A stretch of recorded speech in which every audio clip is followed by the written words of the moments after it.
Good morning. This is the New York City Board of Standards and Appeals Public Review Session for October 10, 2018. We'll begin the special order calendar, continued hearing items, 15900BZ, 383 3rd Avenue, Brooklyn. We last heard this case a year ago when we encountered some issues about the ownership of the adjoining property on which sits a portion of the subject school. The revised plans show that the portion of the school sitting on the adjoining property will be removed. The playground that sits on the adjoining property is permitted as of right in the C8 zoning district as a use group 4 public park or playground or private park. The plans need to make clear what is new construction on the subject site, what is new construction and what is existing construction to remain unless the work has already been done. That's my question is, has the work already been done? My notes from the last hearing say a lot of the work was done without permits, but I don't know if the work to remove the portion of the building that sits on the adjoining lot was done. So they should clarify what work remains to be done and what work is to be legalized on the drawings. Site plan A-001 is very confusing. It appears to show cars and buses on the sidewalk. I'm not sure, actually. It doesn't clarify which is the sidewalk. I don't think it's to scale. I'm just not sure what's going on. As discussed at the last hearing, canopies and balconies are projecting past the property line, and these have to be removed unless there's a revocable consent or proof of legal existing non-complying conditions. We talked about it the last. My notes said that they would be removed, and we have recent photographs that show that they're still in place. And then they need to show the location of the refrigerated trash storage on the floor plan, not just on the site plan. I believe based on where it is that would appear on the cellar level. And again, was that constructed already or is that a proposed? And the fire department provided on September 28th a letter of objection. There's quite a lot of comments. It says there are violations issued in January and many in September for failure to maintain interior fire alarm systems, exit signs, means of egress free of impediment, exit door hardware is illegal, there's not adequate signage or proper signage, there's portable fueled equipment, which might be a heater, which is a scary idea, and there's emergency elevator signs that are missing. In addition, there are 2 places of assembly spaces at this premises that are operating without a permit. There were applications that were disapproved. There is going to be an inspection. The sprinkler system needs to be tested, and there's a type 1 alteration that was issued a permit in 2010, but to date, no temporary or final C of O was applied for. And so there's a lot of issues that need to be cleared up. So the applicant should discuss how they're going to be clearing this up. I also wanted to have the fire department, when they're going on their inspection, look at the egress conditions in the building as well as the sprinklers and alarms. There's also a $12,500 ECB violation for elevators that was issued on June 21. This needs to be paid off before we vote. We don't vote on outstanding ECB violations. And an Alt-1 application was last disapproved in 2014. I'd like to understand what's needed to move this forward and obtain a C of O. This variance was granted 18 years ago, and they never obtained a C of O. So if the applicant the applicant has applied to eliminate the term for this, right? This was unusual that a term of years was applied to a school, but luckily it did because the school has not been operating safely. And so my personal feeling, unless they can persuade us otherwise, is that an extension of 5 years might be appropriate so that the board can be sure that they obtain a C of O. But in the meantime, I think they need to clear up a lot of the outstanding violations while we're here together. Any other comments on this?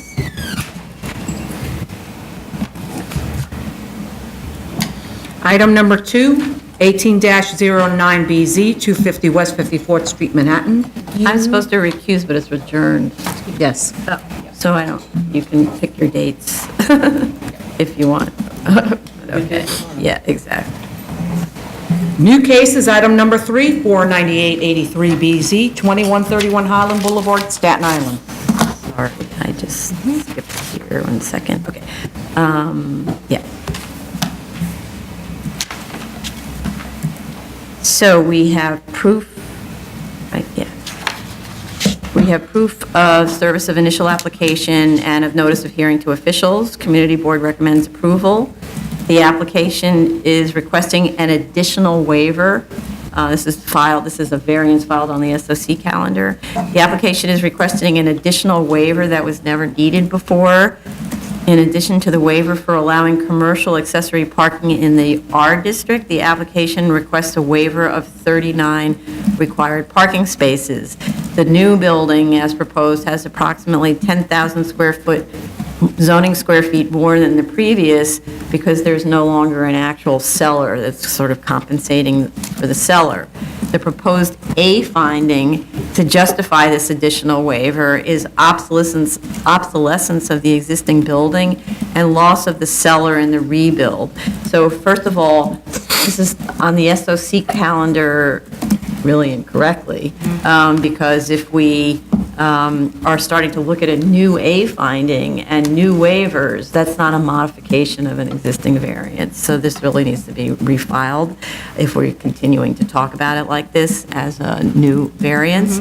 The obsolescence, but I wanted to go over what I found in reading this. Obsolescence as an A finding can work only when the existing structure is to remain. You can't argue the building's obsolete and then tear it down. Obsolescence is where the building is obsolete and you want to add another floor to compensate for the obsolescence or something like that. And here, the demolition of it is being promoted as the hardship in order to comply with flood zone regulations and a high water table. Those are hardships experienced by all properties in flood zones, so those are not unique conditions. So first of all, I don't find the hardship to support the requested waiver of 39 required parking spaces. A use with a lower parking requirement or less floor area or additional on-site parking can be installed. The applicant states that the 1983 variance waived the parking requirements for the banquet hall, but the zoning calculations on those 1983 drawings show that the seating capacity was 450 seats divided by 8, which is 56 spaces, which they provided. So the other calculation indicates that there's another calculation on the same drawings. The other calculation indicates that the parking lot is large enough to support 79 attended spaces using the 200 square foot per space number. So I think the applicant might have been confused that that was what was the required amount of parking, but in fact it was based on 450 seats. So the statement of fact that accompanied that request made no mention of the need for a parking waiver, nor do the resolutions and stated DOB objections. The proposed zoning floor area, and just this is a comment, between the statement of facts and the plans don't match. That's just a correction. And also the elevations are shown on the drawings in Richmond datum. They need to be in NAVD 88, and we need a ZRD1 and a CCD1 for flood zone compliance. There may be other ways around having to pursue this application as a modification to a variance, and I'm not exactly sure what's driving, and therefore need to know more, what's driving the application to build this bigger building and with more parking spaces. But the zoning resolution, and we have a case today, the zoning resolution allows the reconstruction of buildings that were destroyed by Sandy to be reconstructed exactly as they were prior to Sandy, even if they had non-complying and non-conforming conditions. So I am not sure if that would be the way to go instead, just build the thing back. So, yeah, I'm not really sure what the applicant's going for, but I find an A fine. Anybody else? If we do get to the B finding on this, I had one question actually, which had to do with the office building rents and the difference between the rent for the second floor and the as-of-right two-story office building scenario and the rent for the second floor and the proposed three-story office building. If the stories are basically the same and the floor space is the same, why are there two differing rent amounts for both floors? Anybody else? Yeah, I see that they submitted a construction cost estimate and the development cost were obtained based on the square footage of the building. If they're gonna go that route, we need to get like a more detailed construction cost estimate, not based on the square footage of the building, but based on cost elements like foundation, excavation, superstructure, etc. The other thing, I was struggling understanding why or what is the hardship exactly. As far as I understand from the statement of facts, the hardship is that the site is located within a split zone. Part of the site is in a flood zone, the other part is not. I'm not sure how this could be considered as a hardship. Right, so split lots, which is how it was decided in the prior case, split lots are sometimes considered an acceptable hardship standard when, like in this case, half the lot sits in a residential district and the other half is sitting in a commercial district, and you can't use the residential side for anything on your own lot.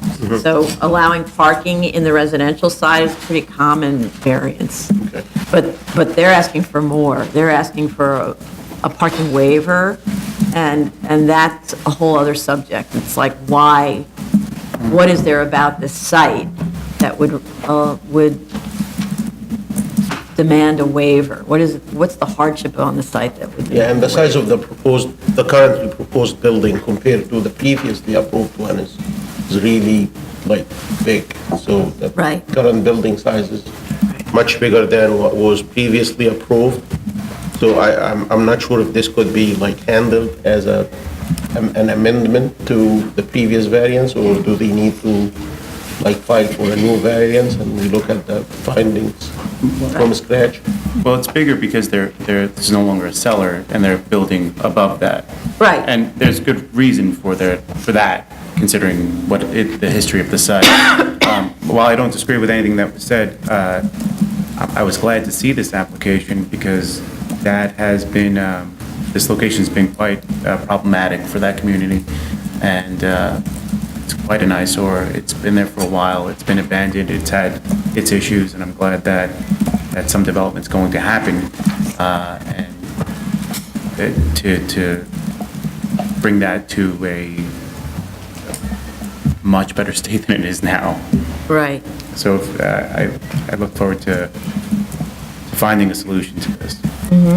In terms of the eyesore question, so we had another application here not long ago, which actually was a vesting application that had come for a renewal we had decided that the project had vested when the zoning changed, right? And so the project was allowed to continue, but then they didn't finish the construction in the allocated time period, so they came back for an extension of time. And then they came back for another extension of time, and we were something like 12 years in, right? And what had happened is the site was completely neglected by the owner, who had dug a hole and then didn't do anything, and so HPD came and filled it in, and then there was a problem with rodents and so on, and HPD came and built a fence around it. And so it seems like there are opportunities sometimes, and I'm not really sure why HPD was involved in this, because it was not an HPD-funded site or anything. I think it might have been, and this perhaps Commissioner Shanta knows the answer to, it might be that it was in a residence district, and that HPD steps in when there's a nuisance in a residence district, and because we know this is in a residence district, maybe there's a way to encourage HPD to step in and manage So whenever the site. there is a safety issue, that is related to a residential building or a use in a residential district. Typically, HPD steps in once, I think, DOB or FDNY or anybody issues a violations or so. So I'm not quite clear about the jurisdictional element, but typically in those cases, HPD comes and secures the building, and we have seen cases where HPD demolishes buildings Yes, right. because it's unsafe. And that could be a residential or even a commercial building. So Maybe what we So- could do is reach out to HPD and see if there's a way to get involved in this, because we do know that the site has been a nuisance, and perhaps the owner is not in a financial position to do anything about it. That's part of the problem. And there are a lot of actually financial burden that the owner undertakes, so we need to be careful about Yeah, yeah. asking HPD to step in. Yeah. Right, because then there's a lien on the property for the cost of the demo or cost of the fence or whatever, yeah. That may be more of a detriment for this developer to even develop this site if that is there. So- Right, that's true. So we need to find out what the financial wherewithal is of this developer. Regarding the drawings, I saw that the elevations, the grade elevations provided are in a datum called Richmond datum. If they can Yeah. provide us the datums in AVD. Yeah, I mentioned that too. Thank Yeah, you. I'm surprised actually to see Richmond Datum mentioned on drawings anymore. I mean, you'd think everybody who's doing drawings would be like shocked into NAVD 88 by now, but anyway. Okay. Item number 4, 6213BZ. It's 2703 East Tremont Avenue, the Bronx. We have proof of service of initial application and notice of hearing to officials. Community Board recommends approval. Based on the photos, the site looks clean. The summer photos were provided showing healthy landscaping, except that one area, this sort of like this little bow tie shaped area, that should be planted. They should provide photos of the trash enclosure and also show the condition of the striping and fencing, so more photographs from the interior of the site. Both landscaping and striping were concerns that were expressed in the 2013 resolution by the board. There was a lighting plan with light spread provided, which is good, and they need to show that the signage complies with the C12 regs, even though I only saw one sign, but maybe there are others. They need to show compliance. Any other comments? No. The firm. I think my only Oh, I'm comment sorry. was, again, with the landscaping, I was looking at the photos that were submitted and some of the Google photos, and it seemed there were, as you mentioned, some sections where it was missing, so. Right. Sorry, go ahead. Yeah, the firm map doesn't have the location of the site, so just put the site location on the firm map. Anybody else? Item number 5, 12413BZ and 12513BZ, 95 and 97 Grattan Street, Brooklyn. There are no notice requirements for an extension of time to complete construction. I just wanted to check whether there was any soil disturbance yet on the site, because there's a remedial closure report requirement, and I'd like to understand the status of that. Okay. Anybody else? They should say the reason for the delay and also how much time is needed. You want a timetable for construction? Yeah.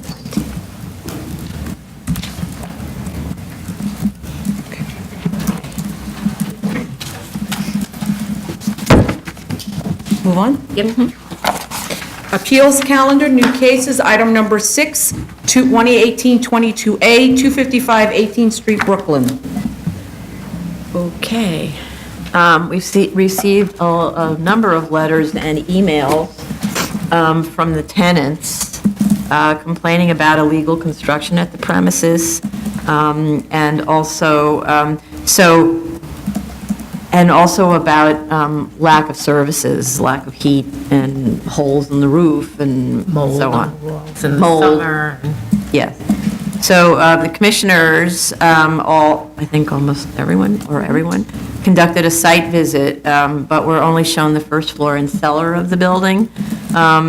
Letters from the neighbors complained that we should have also inspected the upper floors, which apparently have code violations. Tenants complain of having had no heat for a year and fearful about the upcoming winter. I just do want to say that code violations are the Department of Buildings domain.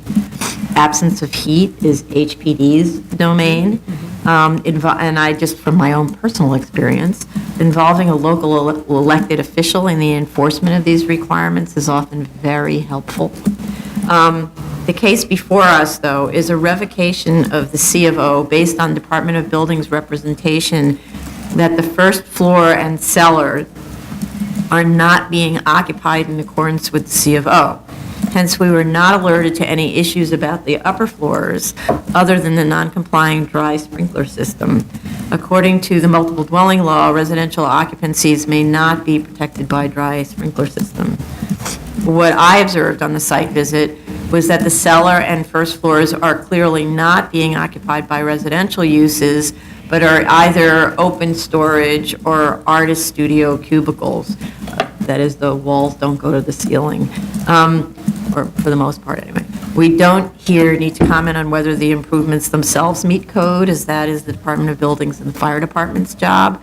DOB was present for the inspection, so I assume maybe there were violations issued with respect to that, I don't know. I didn't find any notice of violations on HPD's website indicating complaints about heat, zero, in fact. It seems as if HPD, whenever they've gone to the building in the last, say, 10, 15 years, has not entered a single apartment, and that they've only walked down the hallways and noticed that, there's a light bulb out, or there's a dent in the stair, in a door, or something like that. So they've never been called to inspect the units themselves for heat, and having direct personal experience with that, the only way you get action is you ask HPD if you need heat. They even install heat generators outside the building when there's no heat, right? There is a stop work order on the property and 38 open ECB and 21 open DOB violations and approximately $100,000 in penalties owed. Obviously, DOB has been doing what it can, I guess, to enforce against really what is the scofflaw landlord. I mean, there's no question that all those many, many violations and tenants complaining and so on means the landlord is not doing what it's supposed to be doing. The owner, so this is a direction to the applicant's counsel, the owner, that is a person who is in a position to make decisions for the owner and who is knowledgeable about this building must attend the hearing. So we've had experiences where I ask for an owner to attend and they send someone who's sort of technically related or something like that to the owner and knows nothing about the building and has no authority. So I don't want to see that person. It has to be a person with authority to make decisions for the building. And that's with the respondent, the owner of the building, the respondent's counsel? Yes, yeah. I'm curious if DOB ever acted on what was called the Order of the Commissioner, which directed the two architects who never produced the plans that were supposed to have supported the C of O. So the architects received this order from the commissioner, which I actually didn't realize existed, to produce the plans, and then didn't follow up. So the architects apparently said, well, we don't have the plans, but there was no follow-up with that. I'm curious how, it's not much of an order, please give us the plans, and they don't, and then that's the end of that. DOB states that the alteration type 2 an alteration type 2 was filed to create, quote, artist studios at the upper floors. I didn't find any document anywhere on my own search that supports that statement. The alteration 1 and 2 plans that we see refer to the units as, quote, apartments, and there are standard multiple dwelling law and housing maintenance code notes, which you would never put on an artist studio. That's use group 9, right? So I see that on September 13th, 2018, an application to modify the sprinklers was filed with DOB. The date of the application is clearly preparation for this hearing. They need to provide the sprinkler drawings, and in addition to which, provide us quotes from sprinkler contractors, because otherwise it's just an idle application which costs more or less nothing to file, right? Post-approval amendments were also filed earlier in 2018 in response to February 9th audits and late in 2017 to address notice of violations. The owner should provide the documents submitted to DOB under the post-approval amendments. DOB issued on August 13th an intent to revoke. I'd like DOB to explain what this new intent to revoke is. Intent to revoke what? Is that the C of O that we're talking about, or is that another permit? I didn't really, there's a stop work order, so I don't really understand. Owner's representative states that there was no reason for an alteration 1 to be filed and no proof that it should have been. However, which is a very strange thing to say. However, the 1999 alteration type 1 filing preceded, and the 2000 alteration 2 filing postdated the January 21, 2000 notice of violation for work without a permit to convert the building to residential use contrary to its permitted use. So how in the world is an alteration type 1 not the appropriate filing to cure this? I don't find an earlier CO online, that the building was built in 1905 as warehouse. It was also the subject of a variance and a couple of A cases, which clarify what the uses were over time, all of them manufacturing.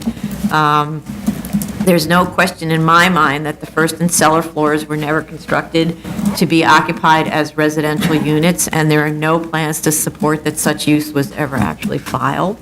The owner's statement that cables indicate remnants of the prior construction being in place and subsequently removed is incredible, frankly, really. Furthermore, my recollection on the site visit is that one half of the first floor is occupied by these artist studio cubicles, and the other half is vacant or storage, so the owner's statement is inaccurate about how it's occupied. In that respect, the CO was improperly issued as to those floors because an inspection would have revealed that there's no residential on those floors.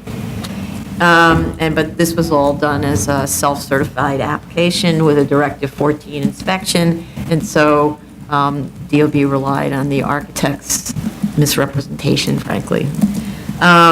Use Group 9 would be a permitted use, that's the artist studios. The C of O should be corrected to reflect Use Group 9 for sure. However, other than the incorrect sprinkler system, which appears to be a correctable error, and alteration 1 was eventually filed for residential units, although subsequent to the work without permit violations. They work without permit violations, and the tenants themselves demonstrate that the second to fourth floor are in fact being occupied as residences.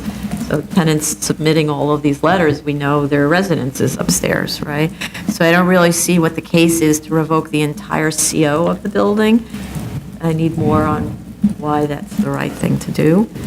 I also don't see how the owner's representative can honestly represent that there was no change in use based on the record. Even the Schedule A indicates the prior uses at the second to fourth floors were manufacturing and offices. To the extent that the 1968 building code required upgrades in systems or egress for a change in use from warehouse to residential, and to the extent that the Article 1, Chapter 5, and the multiple dwelling law allowed such conversion, the building should be made to comply with that where it doesn't currently. So I don't understand how an Article 1, Chapter 5 conversion was done under an alteration type 1 and the building not made to comply with multiple dwelling law, building code, all that stuff as it applies. The drawings indicate that were filed, indicate that it would comply. I know, so in the beauty of the internet search, you can easily go find out what the apartments look like from the inside. You go to Street Easy or any of those other things, and there are apartments listed for rent. So I note that on all of the apartment listing sites, so I looked at many, the units that are available for rent are shown with mezzanines, which are floor area, and were not shown on the plans that were filed in 1999 and 2000. So that's illegal construction. All right, so I also don't understand how this became, or whether it is in fact a loft board property, since it has a Class A multiple dwelling certificate of occupancy issued before it was registered with the loft board. According to what I've been able to find on the loft board website, the tenants withdrew their application seeking multiple dwelling law 7C coverage in January 2017. Multiple dwelling law 7C pertains to interim multiple dwellings, that is, manufacturing buildings illegally occupied by residences, and which is not the case here at all. What I'm not understanding is, though I am understanding, why the tenants want to revoke the C of O as to their residence. To have no C of O in a residential building means the building's being occupied illegally. In order to qualify for the loft board, the building must be occupied illegally. I see Tony smiling because this is her old gig, right? So I don't think the board should be facilitating anything like that. The question here is really, should the C of O be revoked because the occupancy is illegal or the building was illegally constructed or something like that? I don't see any of that as to the residential levels. And I think the main issue is, how do we help DOB enforce against a landlord who doesn't care that it has really over $100,000 worth of ECB violations, because they age out and then those fines go away, right? And so I'm curious, I'd like to hear from DOB about when you can raise a violation to the level of criminal behavior. And because we had a recent case here where the owner of a property that didn't install a sprinkler alarm. Disconnect the sprinkler alarm. Yeah, disconnected the sprinkler alarm, was accused of a misdemeanor violation and brought into court on criminal charges, right?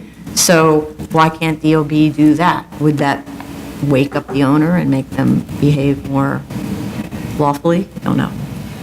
Other comments?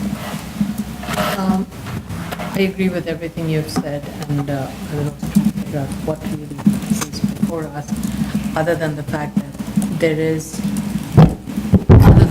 that there is this ongoing problem with the absolute lack of maintenance of the property, and the tenants are trying every possible way to draw the attention of the city government and trying to make the owner step up and make the improvements. I definitely do think somehow the HPD needs to be notified of this, so that they can start issuing necessary violation and take necessary actions with regards to heat and hot water, because that is a basic Yes. requirement that has to be provided, and that needs to be taken care of immediately.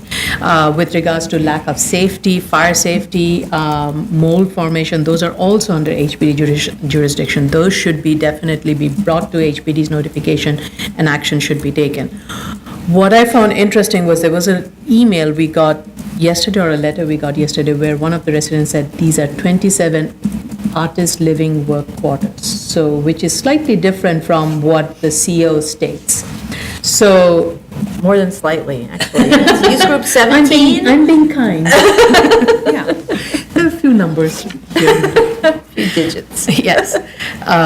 So I do want to get a clarification, and I don't know if any of the tenants are going to be there to kind of also walk us through what's actually happening in reality. That would be very helpful for us. And I also want to hear from DOB, as you indicated, what does it take to bring it to a higher level of authority to make the owner do the work? These ECB violations are not working, it seems.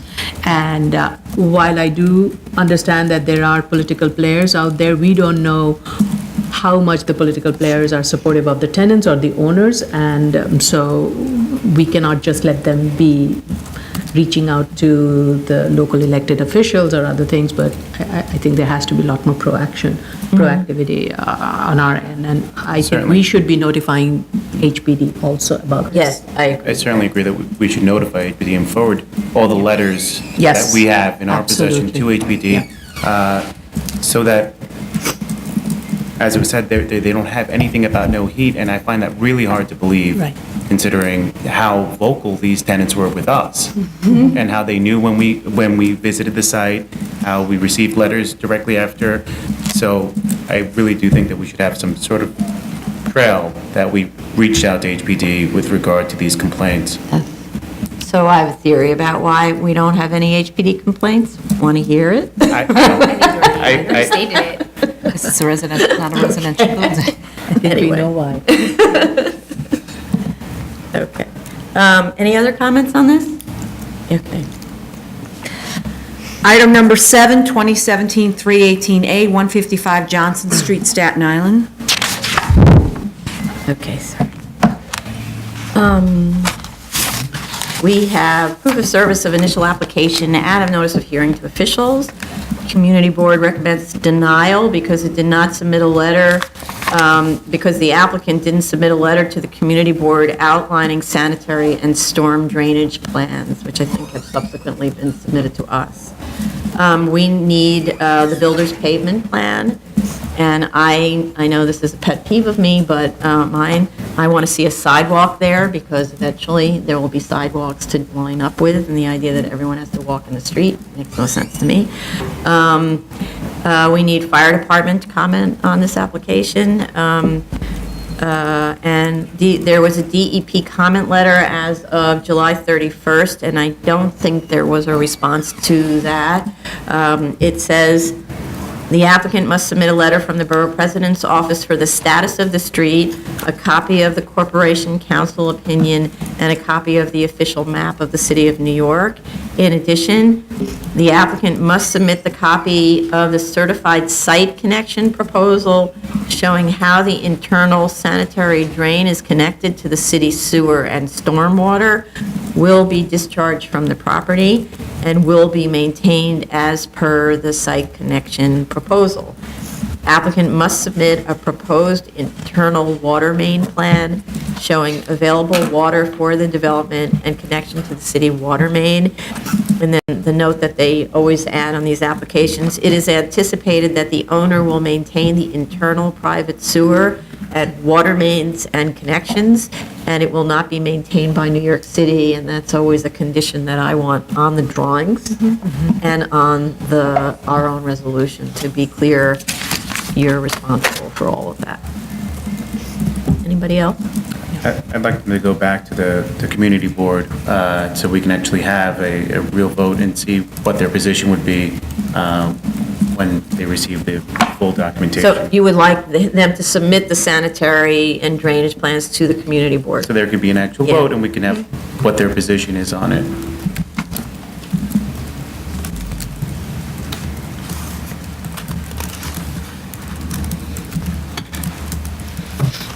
Okay.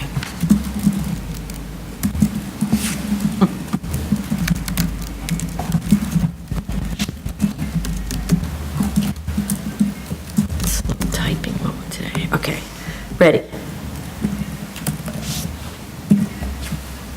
Go. Zoning calendar decision items, item number 8, 2017-149BZ, 510 Quincy Street, Brooklyn. Okay. Sorry. So we're good on environmental. I'm not sure what, did we get? We got plans, We got plants, I didn't see. included most of the notes, but not about the vapor barriers. Okay. So need vapor barrier notes. The notes from the DEP letter on the remedial action plan that address landscaping and soil removal also needed to have been added to the notes, were they? They're on, okay. Okay. And then, isn't this the one where we were working on the resolution? I mean, on the restrictive deck. So the restrictive deck that we received yesterday, so not a lot of time to review it, says that it will be, it commits to entering into a regulatory agreement prior to certificate of occupancy. The problem I have with that is that the building could be built, and then there's no regulatory agreement entered into, and then we don't have affordable housing. And though that's unlikely, given this developer and all that stuff, but it seems to me that the easy way to give us assurances that this will be affordable housing is to enter into the regulatory agreement prior to permit.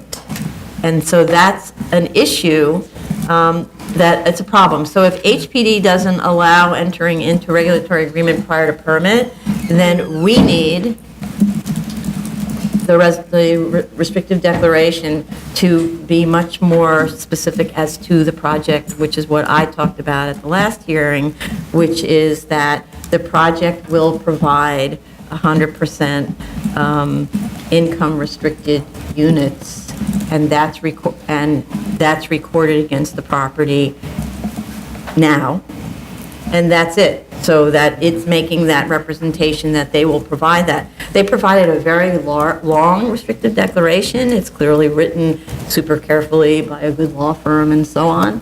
But all the recitals go on and on and on, but the meat of the matter is not committing to do anything not committing to do anything extra.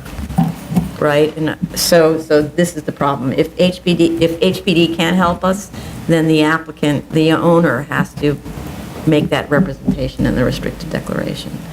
It'd be a very short restrictive deck. We didn't need all those pages of recitals. But if they want them, I don't have a problem. Yeah, the way the process works at HPD is when HPD closes on the financial deals, it requires the applicant, or in this case, the developer, to secure all the necessary approvals so that the project would be ready for construction moment the deal closes. So that requires the property owner to get all the necessary approvals, in this case, the BSA approvals, the DOB approvals, all of those in place.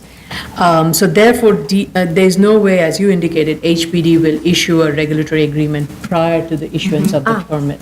It will not. It will only issue it will close on the documents once all the approvals are in place, financial documents are in place, all the loans and everything has been in place, then only it closes. And once that closes, then the loan is granted, then the construction starts. Okay. And so This could work. We could say instead that it must, prior to construction start, it must have entered into a regulatory agreement. that's fine. So that's the only thing. So you get a permit. I'm just trying to think of like, how do you regulate the construction start, right? Like what, I don't know enough about DOB's internal processes to know like what goes on between the contractor and DOB to say, now the shovel's in the ground, kind of thing, right? I don't know, like usually there are engineering reports, a TR1 or something like that is filed. Maybe there is. All of those are No, this is the construction process that I'm at. We're done with permitting, right? So, but DOB is in constant state of involvement on a construction site, right? They have inspectors, you have to have inspectors like your engineer of record and so on are coming onto the site and so on. Maybe that we could figure out a way like prior to construction start, and a way to verify that is the first filing of the TR1 or something by the guy who checks the some pit test or something like that. Just a little bit of asking at DOB what their process is. Those are the little details. I think Right. best would be answered by HPD, Okay. project manager, because the extent of the details of the approval process HPD requires would be best be answered by the HPD project manager. Because I know we almost required them to review, get every, like, engineering plans, everything. No, you're misunderstanding what I mean. So you don't get a permit unless all the drawings have been approved. Right. Everything approved, no permit. And then you get a permit. Right. Now construction starts. But that's not the last involvement that DOB has in the project. DOB is involved in the project throughout the construction.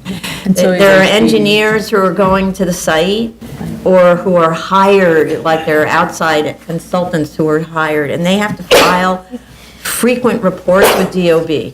As a matter of fact, I believe HPD also monitors the construction and monitors the progress of the construction, because it's in HPD's interest to ensure that the financing is not getting prolonged. So Right, there is a okay. quarterly monitoring, as I understand it, HPD conducts or gets reports from the engineer of the developer, and they do also regular monitoring. Right. Combination It's of almost both. like a bank that. Yes, makes sure what's exactly. going on. It's Yeah. exactly that.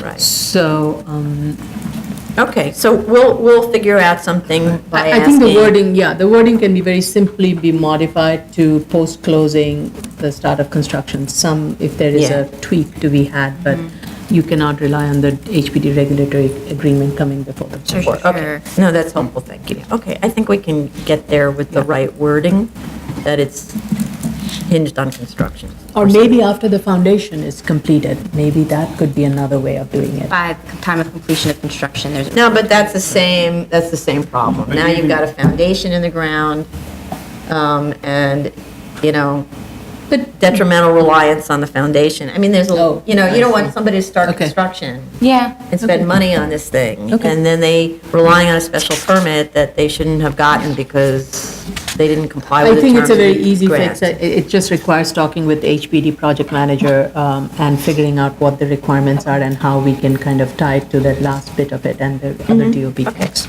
I just want to add that from what I observed from the applicant, I think that they would be amenable to accept any type of language that we're comfortable in the restrictive deck. So that's always an option. I think that we can certainly modify it now. I'm not sure if the applicant's counsel, there's oftentimes they don't see eye to eye, but Yeah, that's what I'm I do believe that they would be amenable to adopting some language. I just want to add in one bit.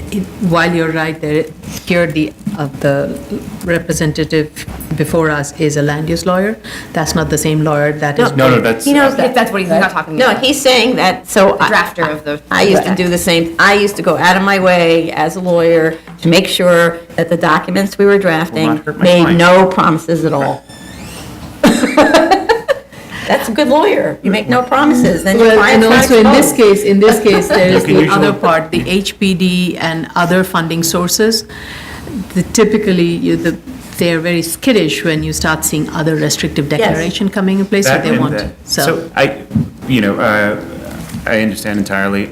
I hope we could find something soon because they do have time constraints No, as it's well. this idea is to do this now, Today. this We afternoon, have to so, get this done. yeah. They can't reboot when they. Okay. Great, thank Go ahead. We're in the next case? Continued hearing items, item number 9, 25206BZ, 761 Walton Avenue, the Bronx, and item number 10, 2017-289BZ, 1761 Walton Avenue, the Bronx. Okay. Okay, so, the project has been revised to provide a regulation-sized basketball court, I'm delighted to say, for the community facility that is similar in size to what was approved by variance by this board in 2007. The result of this relocation of the high ceiling space that's needed for the basketball court was the addition of 4 two-bedroom units. So it seems like a win-win for both the community facility and the housing developer, even though maybe it'll cost more and there's more income and so on. The Z1, so there's just some comments, not a lot of them. The Z100 zoning sheet is illegible in PDF form, so I actually couldn't read any of the zoning calculations.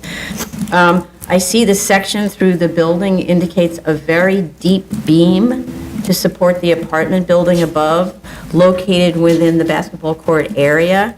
I just don't know what the underside clearance height needs to be for a basketball court area and whether that works for the basketball court. So all the standards that I was looking at always show that throw distance when you get a free throw, and it doesn't show what happens when they're dribbling down the court and somebody throws somebody, and I don't know what the height of those throws are expected to be, right?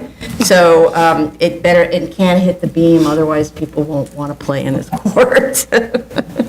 So we should find out about that. The special permit limits the height waiver that the BSA can provide to compliance with 23-664B. The zoning calculations should show compliance with that provision, but I see the elevations show it complies, but the calculations need to show compliance. Yeah. I don't know if they did because I couldn't read them. This is not, but I did see on the drawings constantly the word authorization for this height waiver. This is not an authorization, it's a special permit. Authorization is a city planning concept, but not a BSA concept. So the drawings should say special permit, otherwise you might confuse Department of Buildings. The height study shows that there are other buildings of similar size on the block and nearby. Also, I note that there is a proposed use of my least favorite material in the world, EFS, on the upper floors. And though I know this is an affordable housing project with the idea of keeping construction costs down, in the interest of keeping future maintenance costs down, as well as to ensure that the building will remain an asset to the neighborhood for decades as opposed to an eyesore, I implore the developer to use a more durable material on those levels and to change the drawings accordingly. I also question, the roof of the gym is not proposed to be used for anything, like outdoor recreation space or a sitting area or anything. I'm curious why that is. Is it a concern about live loads or noise? There isn't information about what's going to be on the roof. And also to ensure compliance with the terms of the special permit, and since there's no HPD regulatory agreement in place here, we will need a restrictive declaration recorded against the property that commits to providing income-restricted housing units as defined in the zoning resolution. So this is another case where the project is before us very early in the story, and HPD is only saying that the project's in the pipeline, so we don't know anything about what that means. And this could be a very simple restrictive declaration. And income-restricted housing units is not just one subject to a regulatory agreement. There are other ways of complying with that. So it gives you kind of some latitude. And yeah, those are and I think we have all the seeker sign-offs, yes? Yeah, they requested the designation for hazardous materials, and DEP accepted it, HPD was fine with it, and we got the revised EAS and the notes on the plans. I'm just gonna flip them over.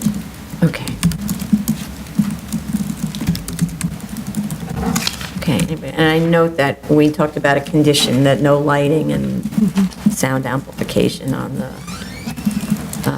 roof. I had just a couple of comments, and it is mostly with numbers as stated in the plans and in the statement. So the proposed height of the gym in one of the plans is shown as 28 foot 2 inches. Our statement is 27, and also per drawing A211. Then in the revised drawing measurement on drawing A211, the floor-to-ceiling height of the basketball court is again not, should be then shown as 30 foot 5 inches, which is not corresponding with the statement of documents. So those just need to be all matched up. And with regards to the use on the roof of the gym, I thought they had a recreation room on the second floor. They do, a small one. Right, so Yeah. maybe there is a way to provide an access. Maybe, I think in the previous iteration, they had some kind of a roof access. So maybe in this iteration, just in the rush to get this done, they did not. do that. Maybe. But if it can be done, great. Yeah, because right, maybe, in other words, you could go out on that other roof and then get to the big roof. Yeah. If that, yeah, because it's sort of a shame not to use Unless it's a maintenance issue, which is, and that's probably why the developer is trying to minimize it, because if you do provide the rec room, you have to maintain it, you have to provide some kind of greening and other things, so that could be another reason, and if that's a reason, then I'm not going to push it. It would be Right. great, but I'm not, Yeah. I recognize this is. Right. Okay, anybody else? No? Okay. Item number 11, 11115 BZ, 98 3rd Avenue, Brooklyn. Okay, with this one, it was all hinging on the cost estimates for the remediation and then taking that to the B finding. So I'm going to hand it over to, I guess, Commissioner Sheta first. Okay, thank you. So this case is going on for probably 5 hearings now. It was adjourned the last hearing, and in the beginning, I want to go over some history for the requests that we made clearly during the previous hearings. We asked for plans to show the extent of the contaminants and the extent of the proposed excavation. We didn't get that, at least for the extent of the contaminants, just tables, test results, phase 2 report. We did ask for the drawings for the excavation support system and the associated details with that. We didn't get that. I did ask for getting the geotechnical engineering report. I didn't get that. I did ask for the details of the construction cost estimate for all the cost estimates that were submitted, including the as-of-right, the proposed, the hardship calculations. I didn't get that.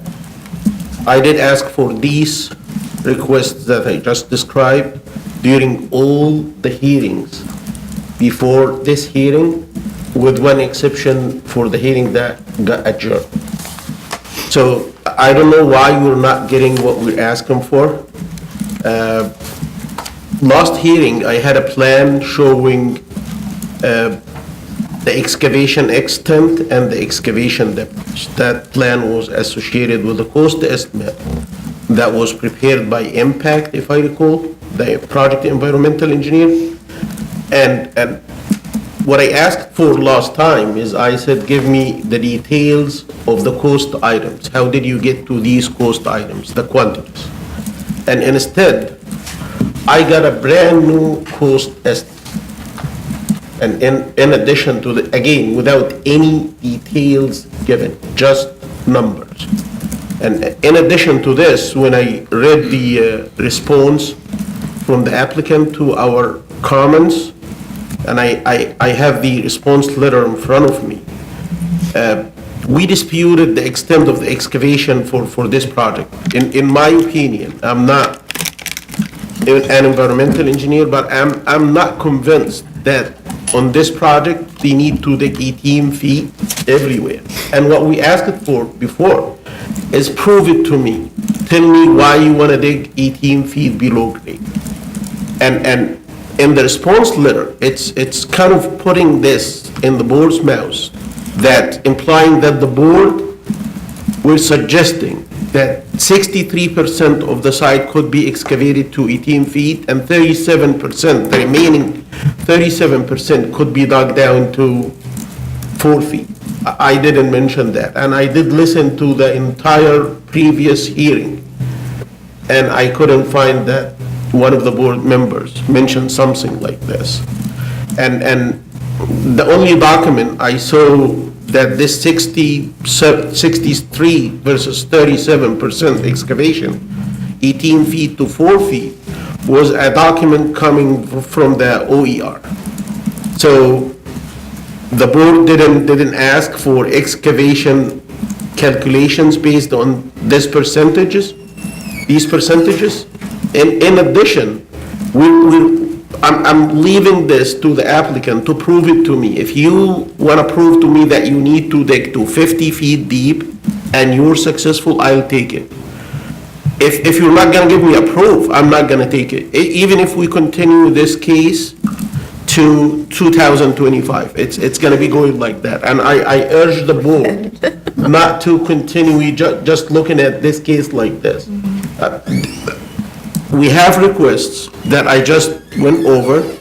if we don't get these requests by the next hearing, I would just close this case and dismiss it.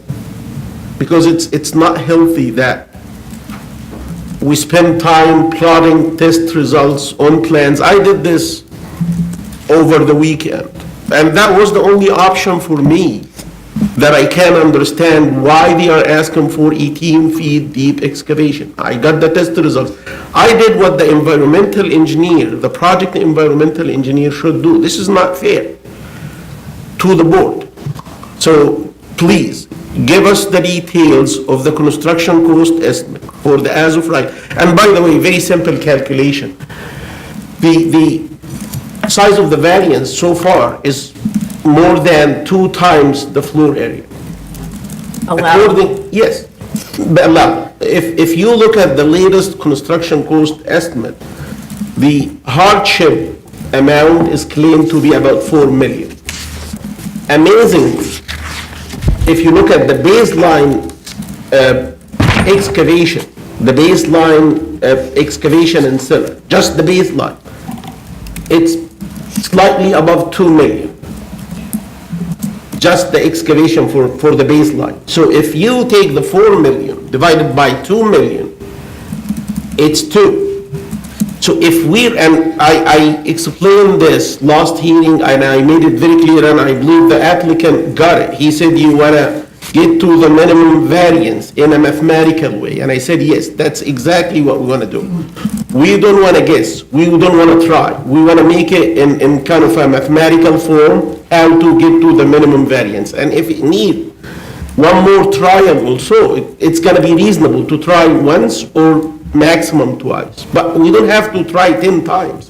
And by getting the amount of the hardship and comparing this to the cost of the total as-of-right scope, and let's say this is 30%, then roughly the applicant deserves 30% of the floor area as a variance amount.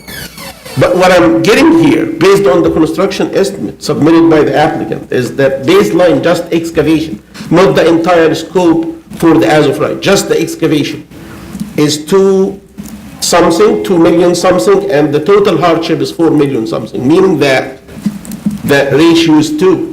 So are you just considering the excavation and the cellar in quantifying your variance amount? It doesn't make any sense. And if you look at the as-of-right cost estimate, you look at the quantities and the unit prices, peanuts. So it's very clear that the cost for the as-of-right proposal is being like compressed to the minimum to maximize the variance amount. Again, we shouldn't go that route because it's not gonna fly that way. So please, give us the details, give us the drawings, and by the way, I don't want to discuss this like during the hearing. I don't want the environmental engineer come or the structural engineer come and explain to us the basis for the construction cost estimate on the fly. I'm not gonna take this. If you want to explain something to me, please provide this in writing. Okay. And I just want to say something that normally, so we know that these things were requested, right? And normally, we adjourn administratively cases where the requested items were not submitted. And so, based on what you're saying, it really should have been administratively adjourned. The problem is that when we receive something from an engineer, it looks like they're complying, right? It's a cover letter from an engineer, looks like you got what you needed.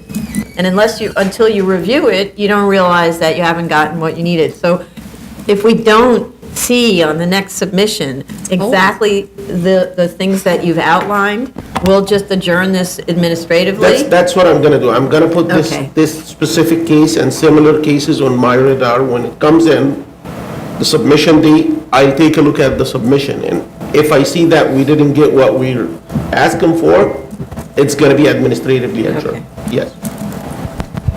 And I have other comments regarding the cost estimate that I got, like the latest one. Tons of cost items and elements and dollars but I cannot like criticize these because I don't know the background behind this. I don't know the basis for these kind of numbers. So that's why I'm asking, it's helping yourself. Give me the basis for that, so I can take a look at the basis and say whether this is okay, acceptable, or if it's not acceptable, why and how to proceed. So you save your time and I save my time too. Right.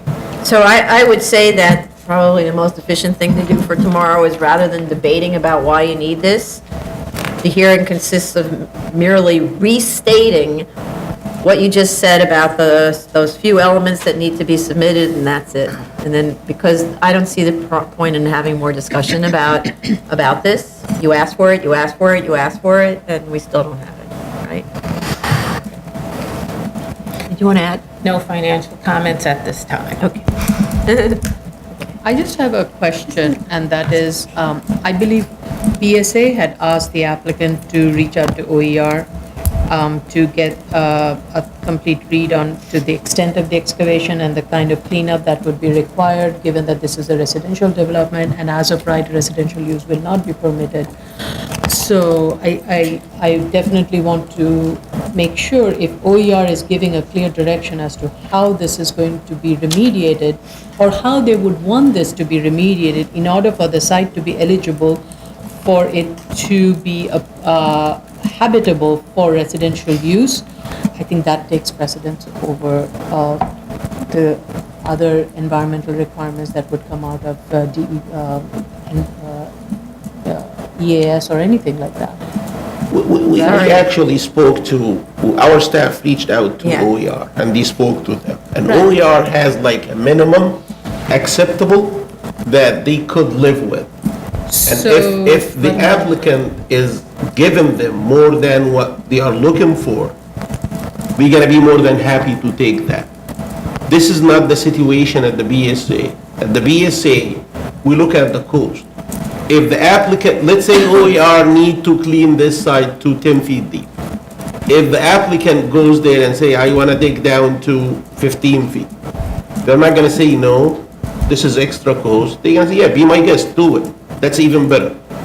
But for the BSA, if the applicant need to dig down to 10 feet, and he's coming to us and saying, I wanna dig down to 11, I would say, no, you don't need the extra foot, because this is gonna count as 1 foot extra excavation in your claimed hardship, which is gonna increase the scope of the variance, the amount of the variance. But to clarify what that means, it doesn't mean that they don't dig down 11 Yes. feet or 18 feet or whatever. What we're trying to clarify is, what is the scope of the hardship complained of, so that you can do the math on determining what the amount of the variance is. It doesn't by any scope mean that they shouldn't do that when they construct their actual project, but they can't use that as the premium cost. understand that. Right? That's what we've been talking about on a lot of things. When we look at, for instance, apartment buildings that are constructed in expensive neighborhoods, you know, obviously the materials, the facade materials have to be very expensive. But we can't take into account expensive facade materials, because you don't need to build an expensive facade, right? I understand that. I There's think a what I'm basis trying for to the get at is, what is the minimum OER is looking for here? Yes, right. Oh, sure. That, right, exactly. That's really what I want to So know. staff They has been didn't working. want to disclose that. I had the staff reach to the OER twice, once, I believe, 6 months ago or so, and recently, and they didn't want to disclose that. They didn't want to say what is the minimum acceptable for them and for me.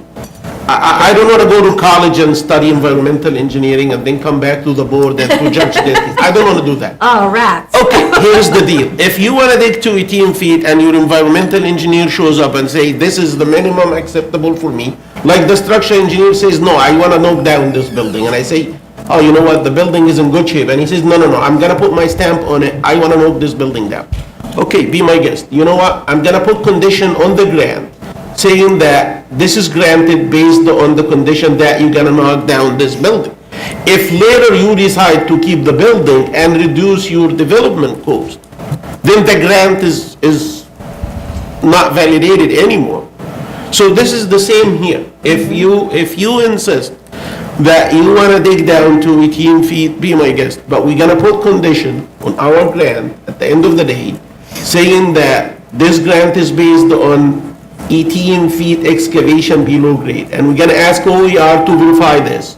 We're going to ask the environmental engineer of record to provide us with a signed and sealed in advance, saying that he believes that this is the minimum and the most cost-effective solution to clean up this site. And we're gonna ask him to come back after the cleanup is done and give us a signed and sealed again, saying that this is exactly what he has done. And if there is a difference, you're gonna have a problem, especially if this difference is on the lower side of the coast. This is one thing. One more thing, and this is an honest advice to every single applicant that comes to the board. Really, there is a miscommunication between the project team, between all, I would say 99% of the project's teams that submit to the board cost estimates and submit for variance. If you look at the as-of-right scenario, the one that has 9,425 square foot building, total area, and you look at the cost for the foundation, the total is 250,000 in the as-of-right. But if you, and this is submitted by you, by your team, and if you look at the cost estimate that's recently submitted, the one that prepared by Langen, and if you look at the baseline case, which is exact baseline means the as-of-right or the proposed, which when it comes to the seller, they are the same. The seller for the as-of-right is the same as the seller for the proposed. They are typically the same, but look at this. The as-of-right is at 250,000, and the one that's recently submitted is 2,385,000. Wow. That makes me sad. Where's the coordination here? Why do we have this gap? 200,000 or 250,000 versus 2,385,000 for the same thing? Please, Right. take a look at what you submit. Yeah, so we talk about coordination a lot here, where my view is that it's the job of the person who is in charge of the application, and from my perspective, it's always the lawyer, because they're the ones who appear here. They need to make sure that all the materials are coordinated before they're submitted here. I forgive the lawyers for that because they are not kind of technical. Right. But on a case that's gonna come like very soon, the architect was here, and actually I pleaded to him, I begged him. When I saw this mess in the cost estimate, I said, please, before you submit the cost estimate, take a look at it. And this is the architect, it's not the attorney, it's not the cost estimator. And you know what? We got the same thing. Nothing changed. Okay, thank you. Any other? Okay, thank you. Thank you. Easy. We still also have open air quality, right? It's open. There was an August letter that hasn't been responded.